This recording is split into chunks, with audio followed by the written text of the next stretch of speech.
Atlantic seaboard one fine morning in 1943, an imposing force of American naval air power proceeds to an important rendezvous.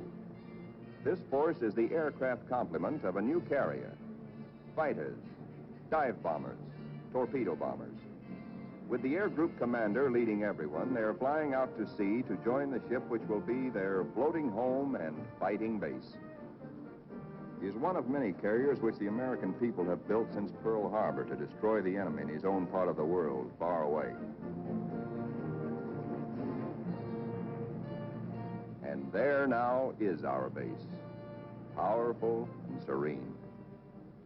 In honor of all American aircraft carriers, let us call her the Fighting Lady.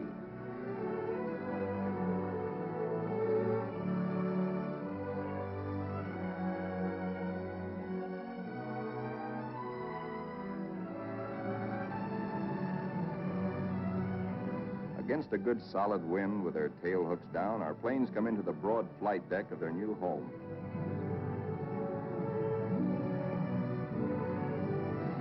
In case the plane's hook fails to catch the arresting gear, there's a series of stout wire barriers.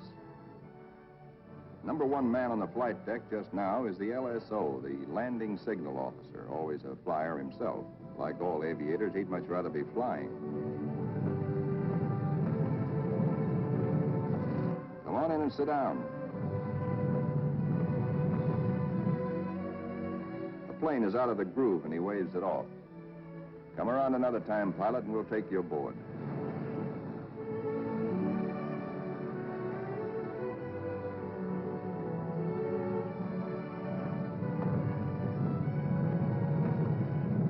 When planes land, they taxi quickly forward, out of the way. Later, they'll have to be shifted to the stern and rearranged in proper position for takeoff.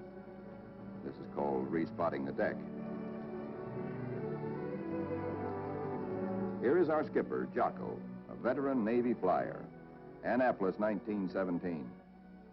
He is not impressed by our earnest efforts, nor the flight deck control officers.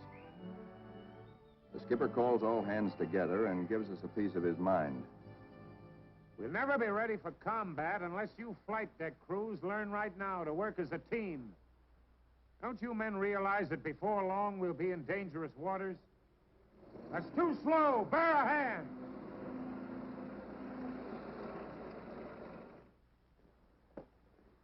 Watch out. Keep that wing clear. Get it over to starboard. Way over to starboard. Come on, get the lead out of your pants. Now, this is the way your deck should look when you're ready for action. Our ship, our Fighting Lady, is enormous, wonderful, and strange to us. From stem to stern, the entire ship is a honeycomb of watertight and flame-proof compartments. Far below the waterline are engine rooms, fire rooms, fuel tanks, magazines packed with enough assorted high explosive to blow us all to kingdom come. The hangar deck is like a gigantic tunnel, nearly 2 city blocks long and wide enough to house 4 freight trains abreast.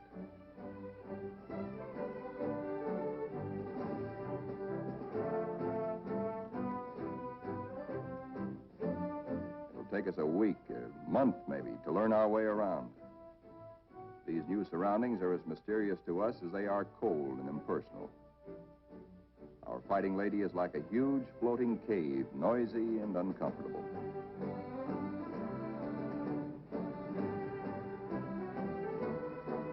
Elevators as big as a tennis court carry us topside to the flight deck.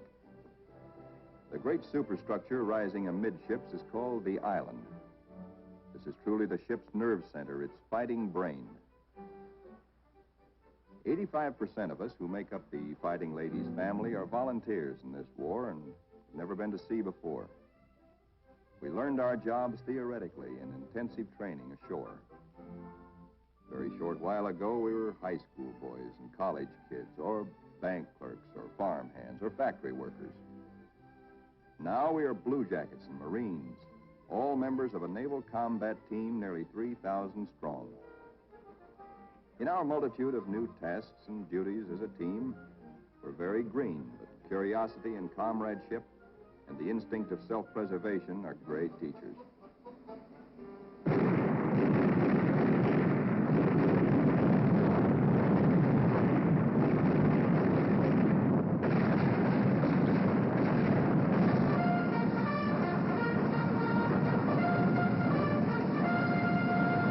Some of us have to master the delicate and complicated instruments which control the fire of our 5-inch batteries, the guns that must defend the fighting lady when enemy dive bombers and torpedo planes attack.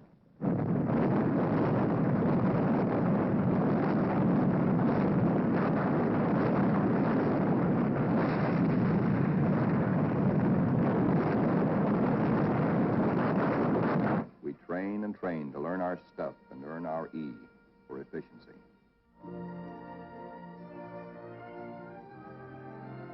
The fighting lady's destination is still a closely guarded secret. No one can hide the fact that we are entering tropical waters. Our ship seems more friendly and comfortable now. We greenhorns feel that a suntan will at least make us look like fighting sailors. Even our mascot, Scrappy, has been at sea longer than most of us.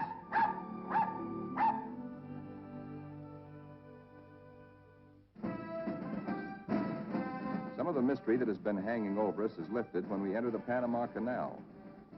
There's a lot of unprofessional nervousness about whether or not we're too big to get through the locks. By using lines instead of fenders, we do get through, as the naval constructors knew all along we would. Come on, hop aboard. We're going places. For 2 cents, I would. Do anybody want to swap?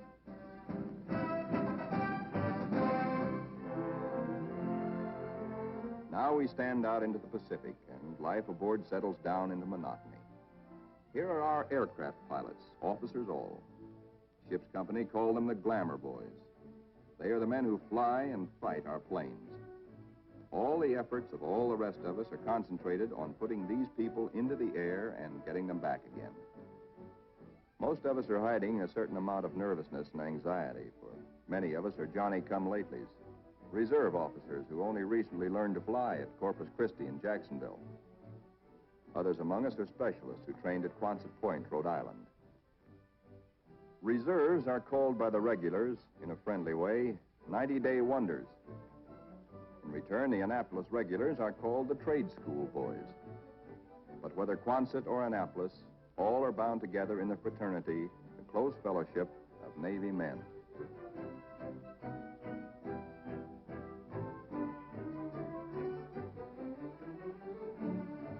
Among the ship's non-commissioned personnel, almost 3,000 blue jackets and 100 Marines, the hottest shots are the air crewmen, aerial gunners, and radio men.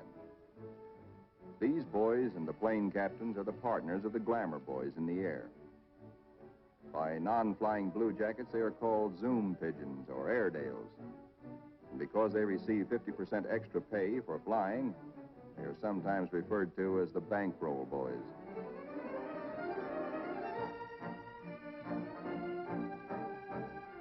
Everybody aboard ship backs up the flying group. This requires the efforts of all manner of people. Many of the jobs are far from glamorous. All the little tasks and services you find along Main Street must be performed by some members of our carrier's crew. For though the Fighting Lady is a powerful ship of war, she is also a sizable American community, whose population must be supplied with all the necessities and some of the comforts of home. Doc Sorensen, the pharmacist mate, is just like a village druggist. And next door is our hospital called Sick Bay. It has only a few patients now, but soon it is to be filled with our wounded. Men like these who perform the humble jobs that make life aboard a fighting carrier more bearable, the barbers and the cobblers, are seldom mentioned in communiques. They all have a place in our fighting team. Weeks pass. Now we are far out into the Pacific, which is a very considerable body of water. Monotony shuts down on us between our duties. Guessing where we're bound is still our chief pastime. Will we put into Pearl? Are we going to Iron Bottom Bay? Or maybe even to the Aleutians? All such gossip and rumor are called scuttlebutt or drinking fountain conversation.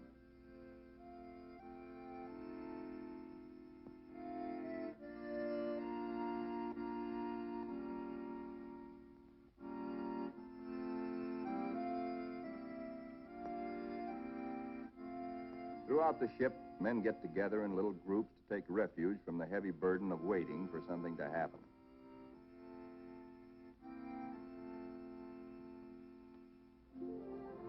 And then one day, out of nowhere, comes a fast fleet tanker, and we're refueled at sea.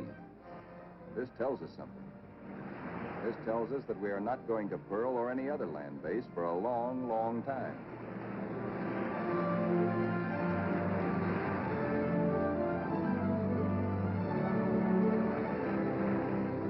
Besides our skipper, we have an admiral aboard, a sea dog who's been a naval flyer for nearly 20 years.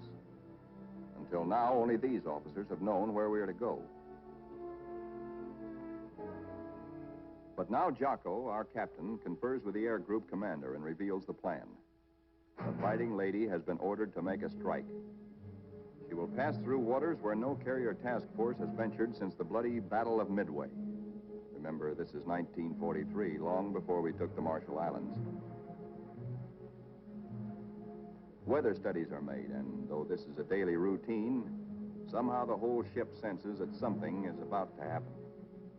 Even before the news is broadcast to all of us, there's a new tension and atmosphere of expectancy. And then we are told we have traveled more than 7,000 miles from Panama, so that tomorrow, August 30th, 1943, we can strike the Jap base at Marcus Island, deep within the enemy's ring of defenses.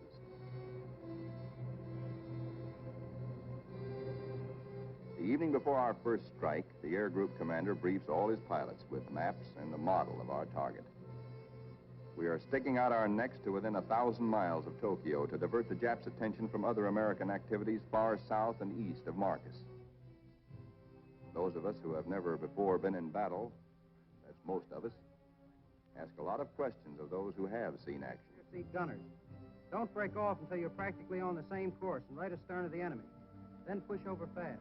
Outwardly, we try to seem composed and cheerful, but a lot's going on inside our minds. We question our most inner selves. What'll it be like? How'll we take it? Will we do all right? This is the night when a lot of boys write one more letter home.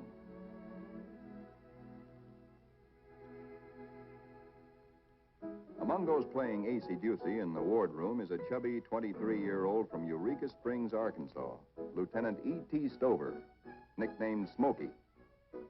That's he sitting on the far right. Having flown 50 missions at Guadalcanal, Smokey has been ordered to take a rest. He'd much rather be flying. Before dark on the eve of battle, our planes are loaded with bombs and gas.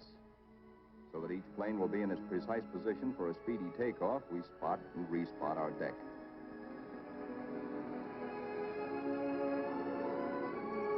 Now all is perfect. We will strike at dawn. And now, GQ, General Quarters.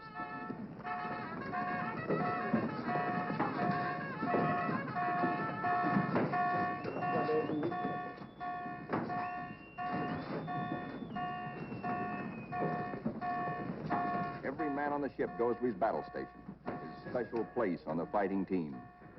George, the barber, will pass ammunition. Leo, the baker, will be a sky lookout. Frank, the tailor, is assigned to a first aid station. Pilots are in their ready rooms. Each squadron, fighter, bomber, torpedo bomber, assemble separately. The flyers get into their flight gear and receive last-minute data and instructions.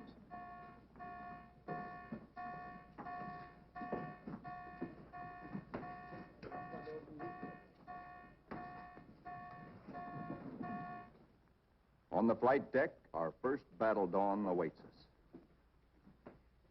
Our whole ship is on hair trigger. The Fighting Lady is hardly 100 miles from the first target of her career. These last few minutes before the order for our first action are the toughest time of all.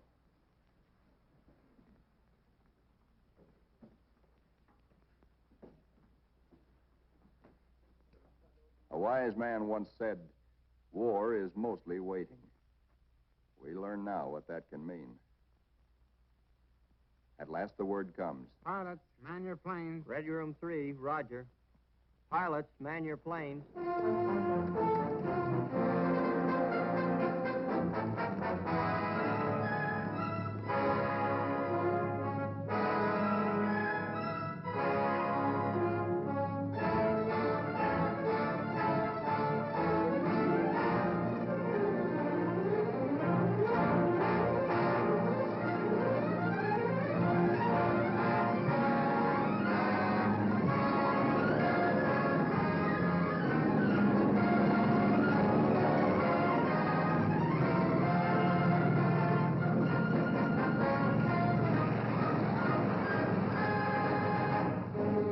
Fighters take off first to form cover aloft for the other squadrons.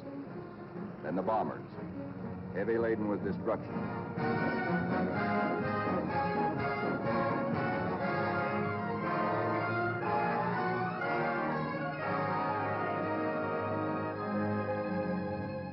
The sun has risen now, and our escorts are alert for enemy submarines. But the Fighting Lady steams boldly toward our target to lessen the distance for our planes when they return.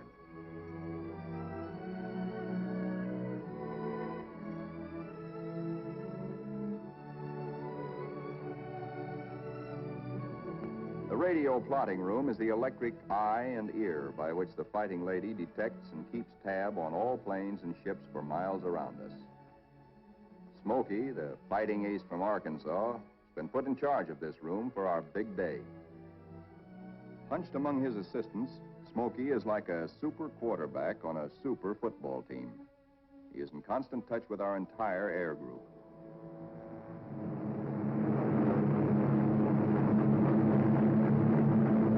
As our first fighters race in toward Marcus Island, they stay low, hoping to escape detection by the enemy's radar. Then they climb suddenly and dive. A surprise strafing attack on the enemy's airstrips. These red balls floating up at us so lazily are anti-aircraft fire. There is 3 times as much of it coming up at us as we can see, because only 1 shell in 3 is a tracer. What look like fiery polywogs are tracers from our own wing guns. The Ack-Ack is much heavier than expected, but through it we go to knock out enemy bombers on the ground. All through these battle pictures, realize that we are looking straight down our own gun barrels. These pictures are taken automatically by the same mechanism that operates the guns. Pictures even shake with the gun's recoil. Our eye is now the very eye of our fighting airplane.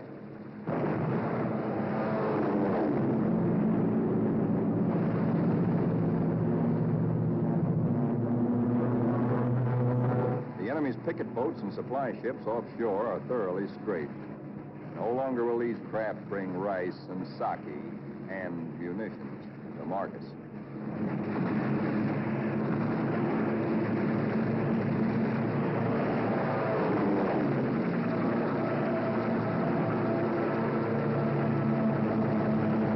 Our bombers flying higher see the island beginning to burn. A moment ago, it looked like a little jade trinket in a cobalt sea.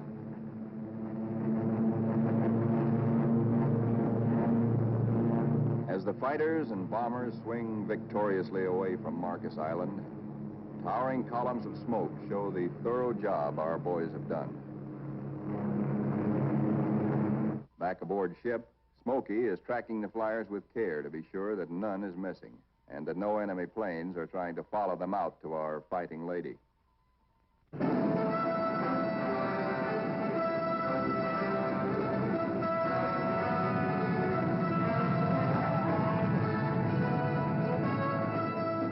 As our planes come aboard, there begins an operation almost as exciting as the attack itself.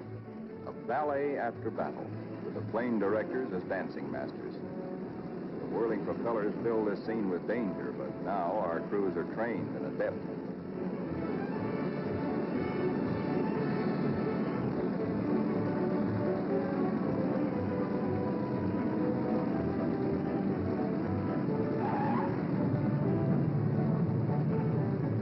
Landing signal officer performs an eloquent adagio on the Fighting Lady's stern. Warning to the rest of the cast to stay off stage until a limping member can be led out of the way.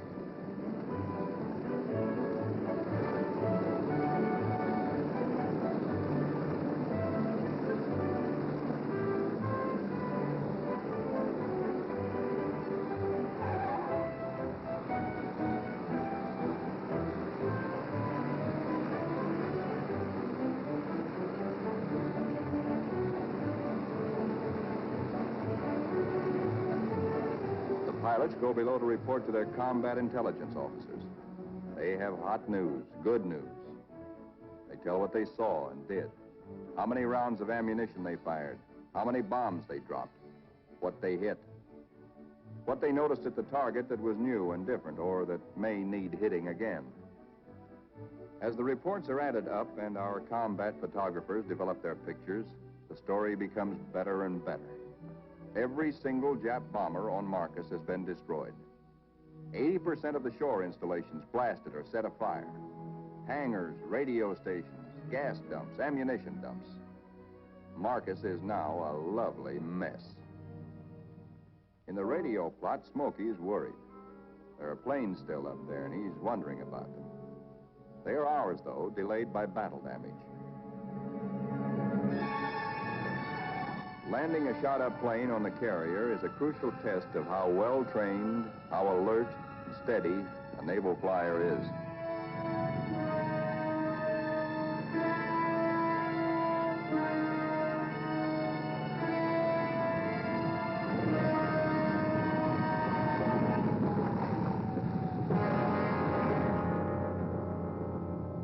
The Fighting Lady now has met her enemy. In the wardroom, the pilots who this morning felt new and nervous now talk like veterans. We have been baptized by fire and have survived nicely. We of the Fighting Lady are growing up.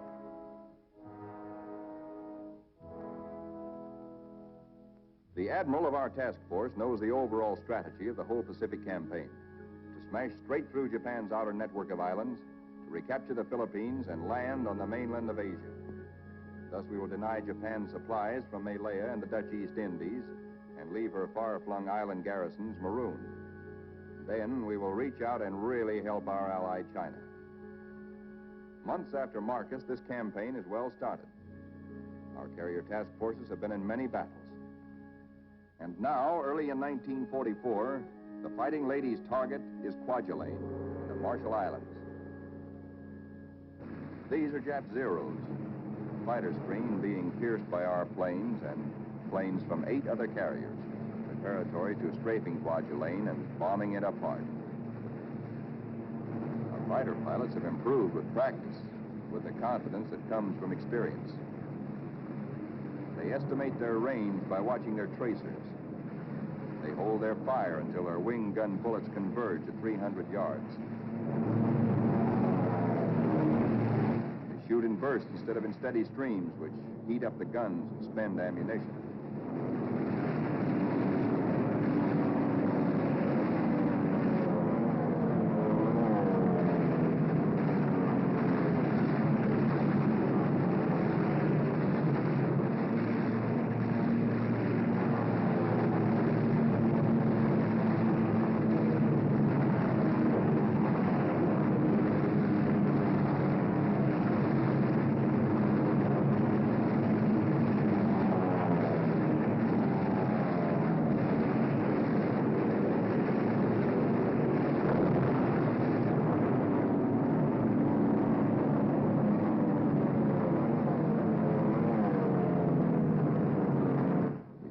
Kwajalein burning, very satisfactory.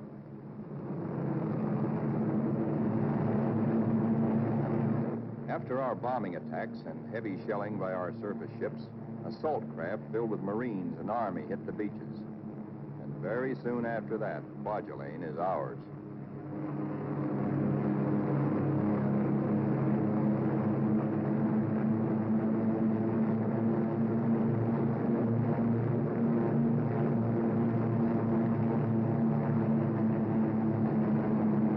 Right after Kwajalein, word comes to our admiral that at Truk, Japan's huge and secret naval fortress 1,400 miles to the west, there apparently are some heavy units of the Japanese battle fleet.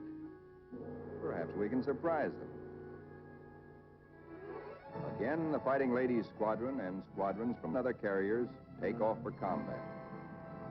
A lot of mouths are dry at the thought that our target is mighty Truk. The rear seat gunners look back at the Fighting Lady, wondering when and if they will ever return to her.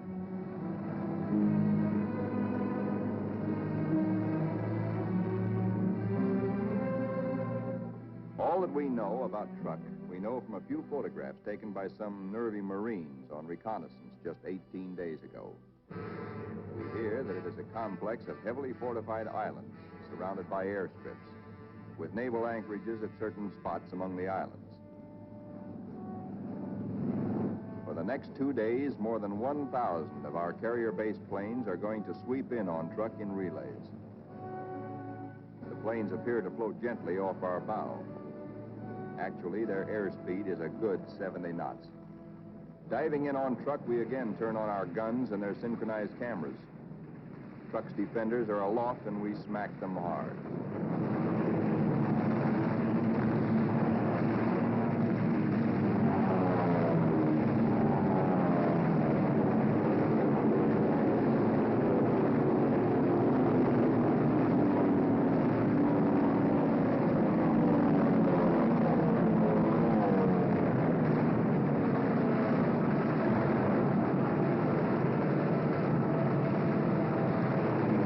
Hearts that were in men's mouths before this strike began now settle back into place and are singing once more. There's something really grand, something historic about diving in here on this place which Japan has been building and guarding jealously from all but Japanese eyes for 20 years. We dive right in low and take a good look at fighter strips, bomber bases, seaplane ramps.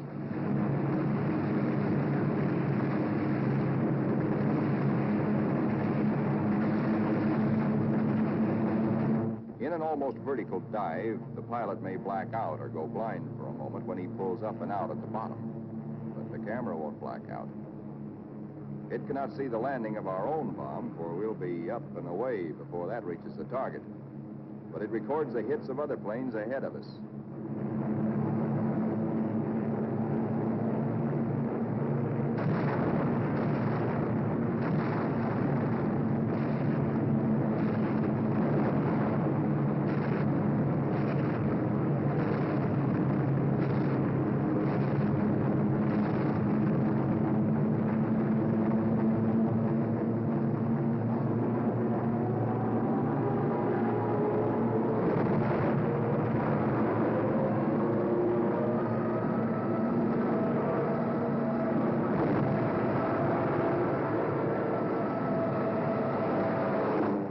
To find the Jap fleet here, but most of it's gone. Some lingering ships, including some of their fast fleet tankers, we find hiding in sheltered coves. The vessels which we are now strafing are other fleet auxiliaries, rice boats, transports, and ammunition ships.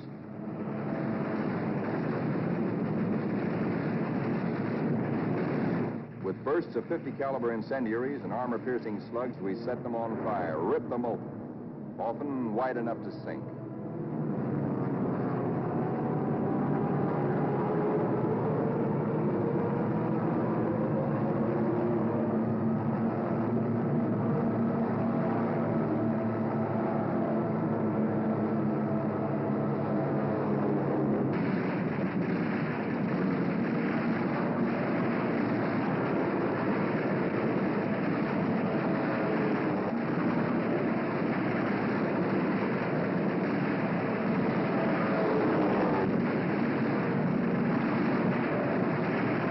Strafing ships filled with TNT is not very healthy for pilots who dive too low. But it's hard to tell who's carrying what until the big bang comes.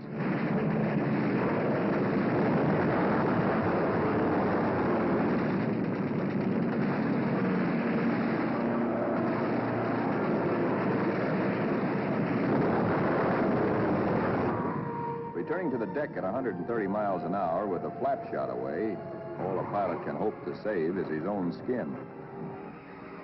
Here comes our new air group commander. He's had a bit of trouble. His windshield is blotted with blood, and he has to feel his way aboard. Strafing at low altitude, he took a 40-millimeter anti-aircraft burst right in the face. More than 200 wounds, and his plane a sieve. But he'll live to fly again. Some planes will not return, but others come back and land somehow, anyhow. Considering the toughness of Truk, our losses are astonishingly light. No time is lost getting casualties below.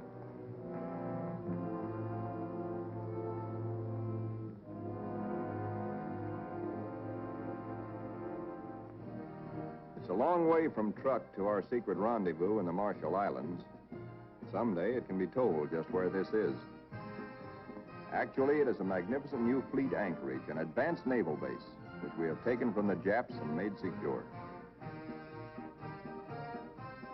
Now, for the first time, we, who have been operating as separate, relatively small task forces, see assembled the enormous mass of naval power. Over 1 million tons of American fighting steel. New carriers, new battleships, new cruisers and fleet auxiliaries in an amount which Japan could never conceive, let alone produce.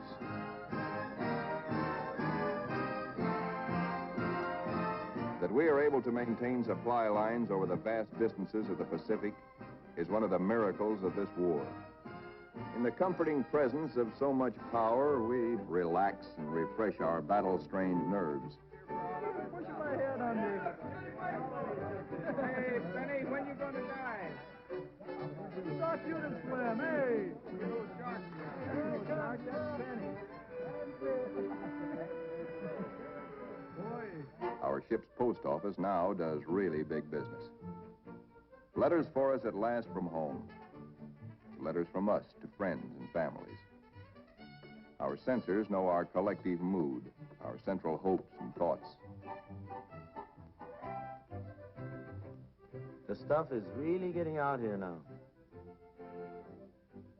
I can't tell you much about it, but oh boy. And the more we get, well, the sooner I'll be seeing you. All hands are called together. Our old skipper, Jocko, has been promoted admiral. Our new one's name is Dixie. Men, as soon as I finish talking, we are getting underway. Our fighting lady is now part of what is designated Task Force 58. As you know, our final destination is a place called Tokyo.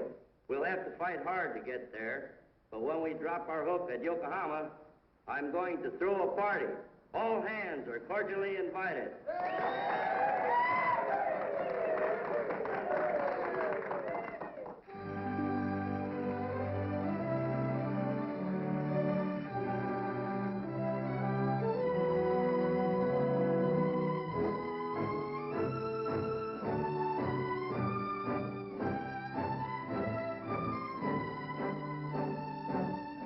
Our task forces are built compactly now around carriers like ourselves with speedy new battle wagons at our side.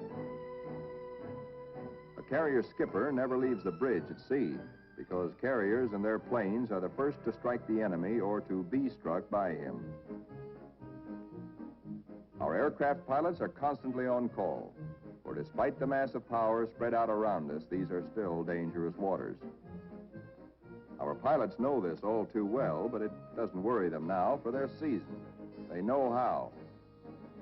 There are a lot of new faces among us, but most of these men, too, have been in action. At places like Hollandia, Mille, Joliet, Palau, Rabaul, Wake, Maloelap. Our rear seat gunners and radio men are old hands now. Some of their faces are different, too, because there have been replacements. A lot of them have been made commissioned officers. There's a saying in the Navy that you never learn to love a carrier until she gets hurt. Well, perhaps we don't really love our fighting lady, but we've become mighty fond of her and almost comfortable, almost at home.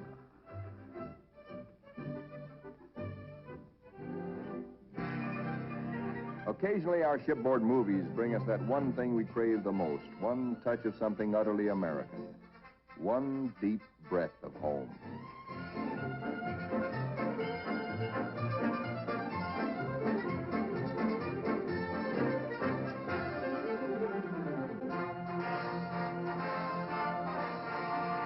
Like Jocko, our new skipper, Dixie, is an old hell-diving Navy pilot. In their battle caps, he and Admiral Mitcher look like big league baseball managers. Northwest we steam, and never before in history has an ocean borne such a weight of naval power. Not at Jutland, not at Japan's proud boast, Tsushima, was there anywhere near the force with which we now assert that this is our ocean. This is our air. And we're seeking the Japanese battle fleet to prove it.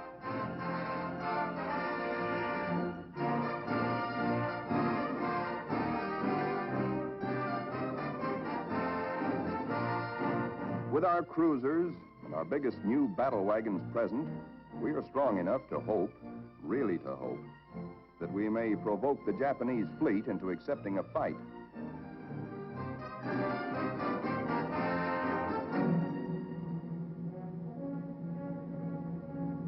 We're joined by plotting Coast Guard and Navy transports. The Marines again. So, another amphibious assault is cooking.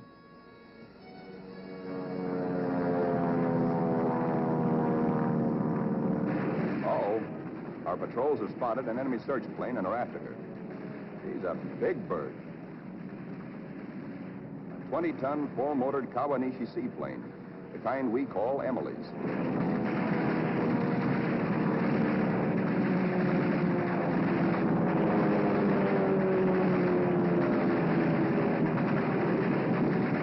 Miss Emily's a tough old girl.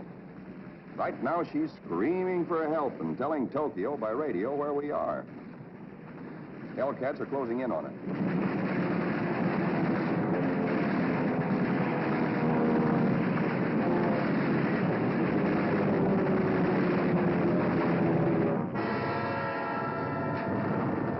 So long, Emily.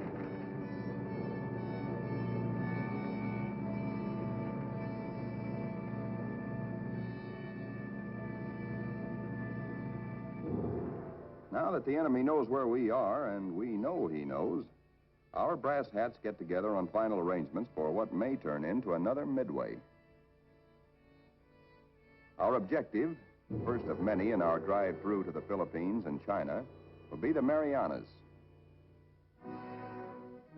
In battles just ahead of us, we are to make good use of a multitude of weapons, special devices, and techniques which have been evolved through the 30 years since the U.S. Navy first took to the air.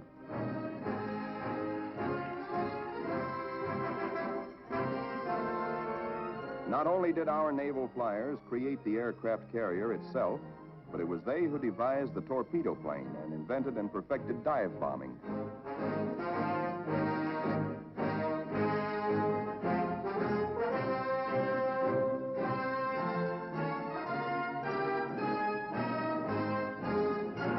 Disposed about our flight decks so that planes can be quickly armed are all manner of death-dealing objects. 500, 1,000, and 2,000-pound bombs.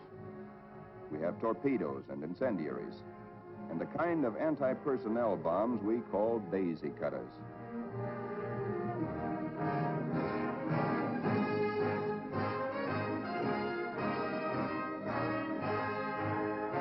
Some of our bombs are armor-piercing, some for fragmentation. Others have delayed action fuses to prolong the effect of our bombardment for hours after we have delivered it. Here are the new rockets, which pack the same wallop as a 3-inch shell. They weigh little, and because there isn't much recoil, they can be fired from planes. On the eve of battle, we are told to scrub up to lessen the danger of infection in case we're wounded.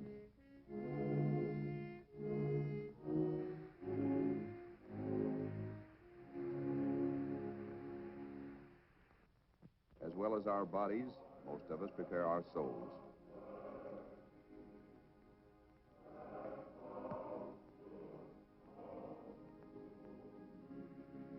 Always on the eve of battle, divine services are held in relays, so that every one of our fighting ladies' 3,000 sons has a chance to attend.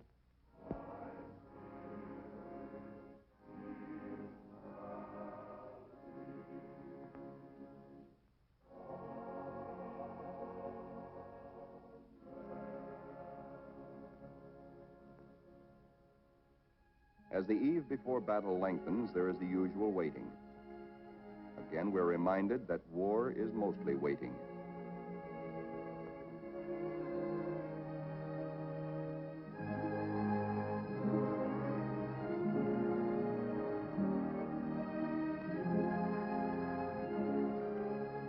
Because all cooks and bakers must soon be at their battle stations, they work all night long preparing a hearty meal of steak and eggs for our 3 a.m. battle breakfast.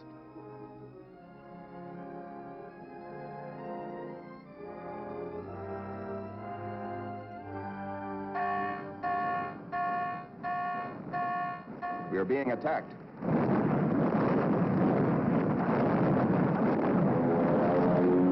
We are being attacked by Japanese torpedo planes skimming in after us, wing to water.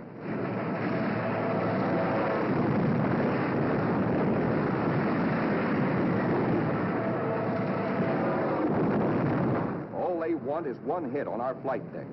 We have nearly 90 planes, fueled and loaded with bombs, ready for the takeoff.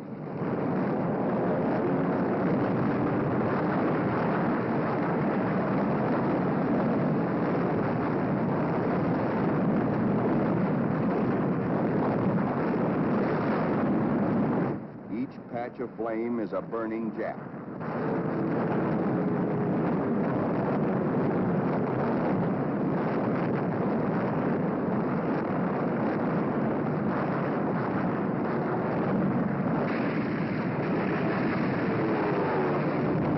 In this surprise attack, 19 Japs are polished off by our ship's batteries. Not a single carrier is hit. We have been fortunate. So now commences another major moment in the fighting lady's career. Flight quarters sounds. In this modern warfare, the young plane captains are to their pilots what squires were to armored knights of old. In this operation, typical of many more to come, a lot of other fighting ladies will be involved. And nearly 2,000 carrier-based planes, all of them attacking in air groups like our own.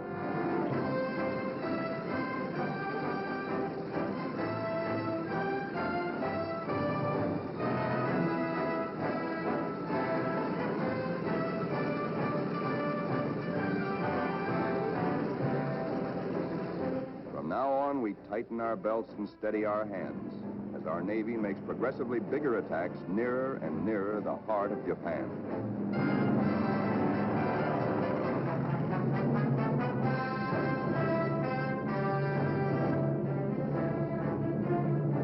At his post and radio plot, tracking down enemy planes and cursing the luck that keeps him out of the air, Smokey chafes at being grounded on a day like this, especially when targets are juicy ones. All the Jap air bases and military installations in the Marianas, and a special prize package, Guam, the island which we did not fortify, but the Japs did. Now comes word that the Japs have sent strong air reinforcements to Tinian, which flanks Guam. Again, our synchronized cameras record, as no human eye and memory could record, just what our guns and bombs do to the enemy. These pictures enable our air combat intelligence officers to assess the damage as we swoop down upon Tinian.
Planes return for more fuel and ammunition, the surface vessels take over.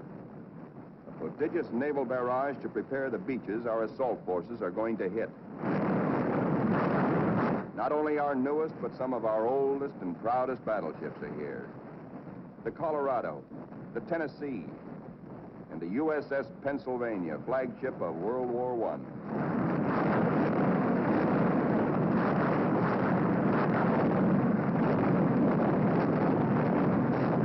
Winging home to the Fighting Lady, several of our planes, crippled, make a game attempt to land.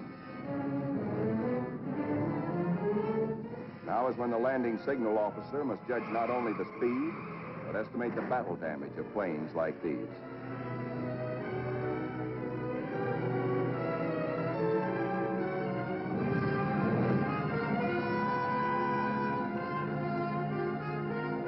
And flight deck emergency crews, firefighters, rescue details, and medical corpsmen exhibit almost incredible courage.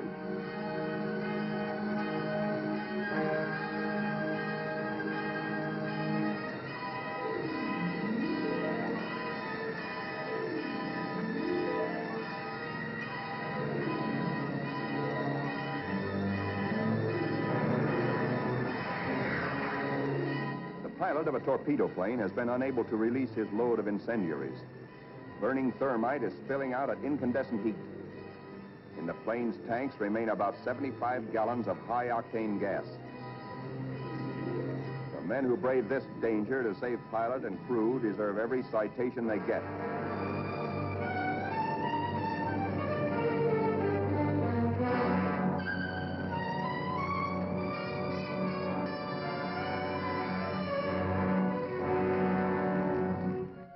In the ready rooms, intelligence officers question battle-weary pilots. What did you see? Any Jap carriers in sight? Are you sure they were carrier-based planes? Then from radio plot comes uncomfortable news. Torpedo planes and dive bombers from enemy aircraft carriers are approaching. All hands, man your battle stations. To our engine room go orders for flank speed, which is a few knots faster than full speed, in case we need to take evasive action. All boilers are lighted to let the Fighting Lady outdo herself if necessary. The engine room people turn on the heat, and the propeller shafts churn like fate in their alleys.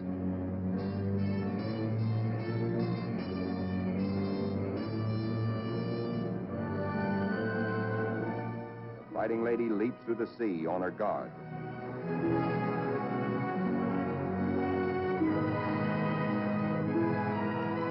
Skipper Dixie gears himself for action, and so does wise old Scrappy.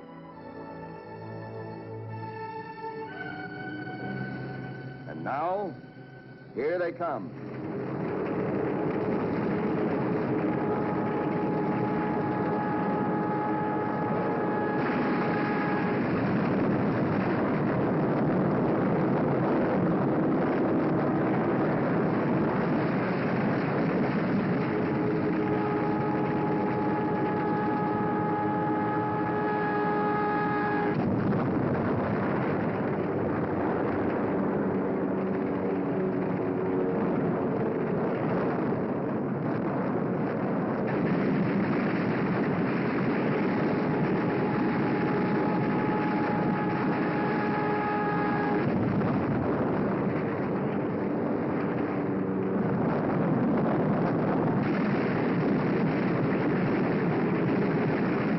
Jap Jill, torpedo bomber, miraculously keeps coming through our wall of flak.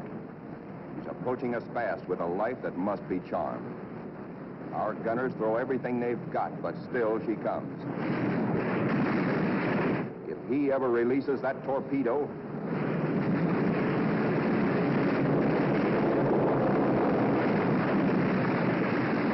She missed us. Either the pilot was already dead or his release gear jammed. When Smokey, the pride of Arkansas, hears about that one, he almost takes off. Now our reconnaissance has spotted the Japanese task forces. This is the moment we've been fighting and praying for. Every plane that can fly and every qualified pilot is ordered into the air. At last, Smokey gets his chance to fly again. Pilots, man your planes. Pilots, Man your planes.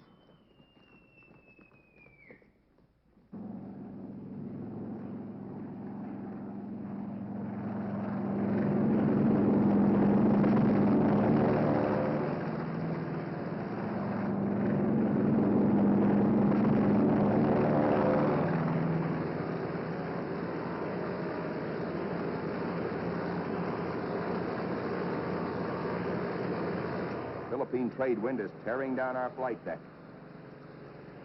Our planes strain forward to rise into it. Our entire air group thunders out behind the group commander.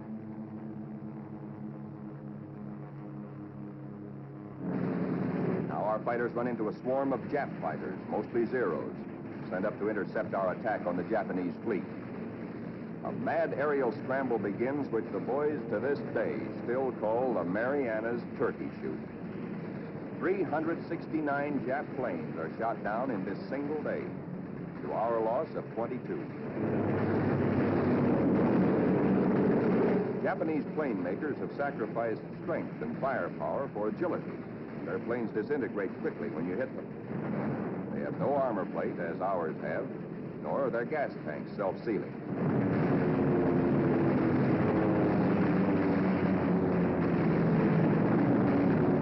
Little monkeys are fancy flyers. They think aerobatics can win dogfights, whereas we believe in smooth flying and careful shooting.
And now, at last, through a late afternoon haze from high altitude, our air combat group sights the Imperial Japanese battle fleet.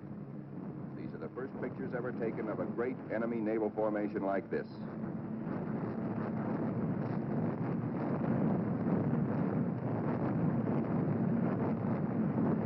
There it is, that Imperial fleet, crawling around below us in violent evasive action.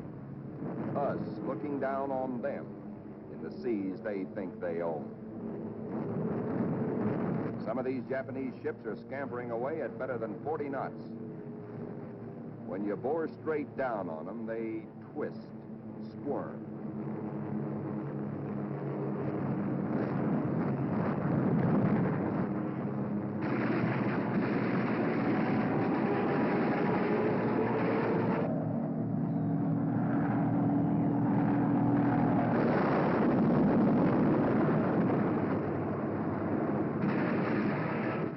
A big destroyer at the bow, hoping to shoot out his bridge. And he shoots back plenty.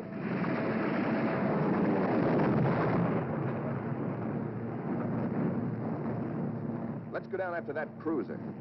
He answers us emphatically from the forward turret.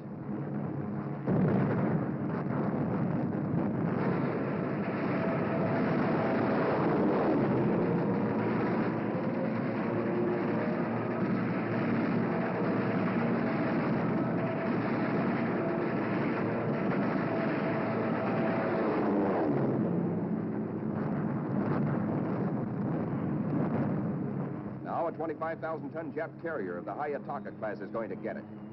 Watch 5 o'clock in the camera, the lower right-hand corner of the screen. This big flat top gets it where the turkey got the axe.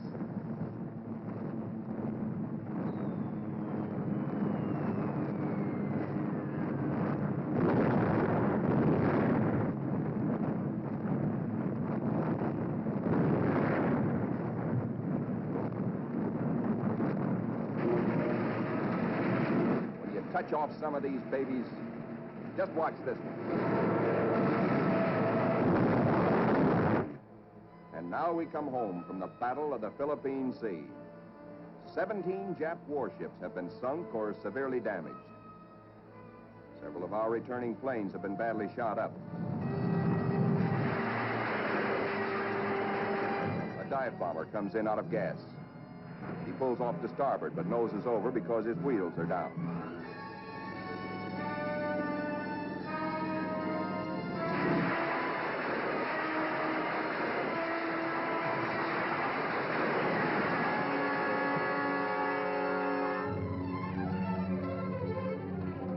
This pilot has 73 holes in his plane, and his leg almost shot away.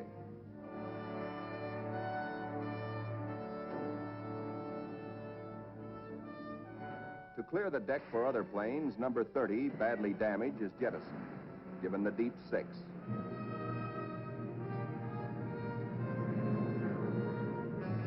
Watch carefully.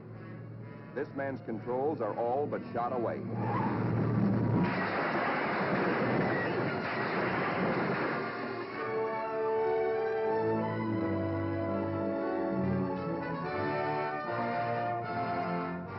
He steps out of it, smiling. And now it is time to paint up the scores. On this fine morning, just a year after being commissioned, the Fighting Lady is beginning to look like a stamp album. She has done her share, amassing Task Force 58's grand total of 757 Jap aircraft destroyed in a 2-week turkey shoot.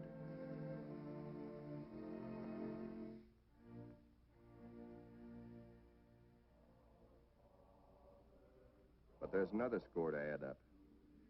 Our own casualties. Quite a few faces are no longer with us on the Fighting Lady. Among them, Lieutenant Commander Upson, skipper of our torpedo squadron.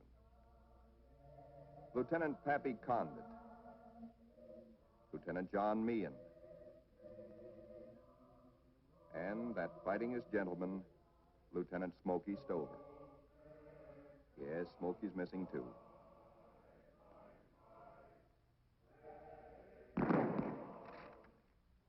Salute them under their country's flag.